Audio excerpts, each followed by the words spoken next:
What's going on, guys? Today I'm going to show you how to set up emissive objects in Blender using the cycles renderer.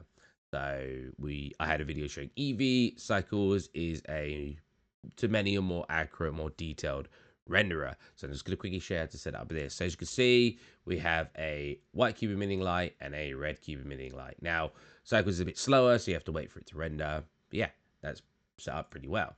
A good use for this is you can have lights in a corridor or something like that, or you can have like stage lighting, where if you've got like, a car or a detailed model and you want it to look like it's in a studio, you can set up a big light to emit across that object. Now, let's show you how to set this up. All you have to do, it's a bit easier in cycles. Let's set up our scene. We're just gonna have a cube, come into material, come into emission, and just give it some emission.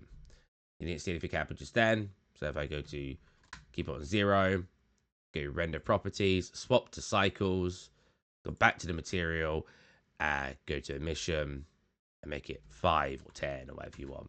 And boom, it will automatically start emitting light. Now, there are settings you can change in your renderer to either make it faster, make it more detailed, but that's just the basics of setting up emissive objects in Blender using the cycles rendering pipeline. Hope you guys enjoyed, and I'll catch you next time.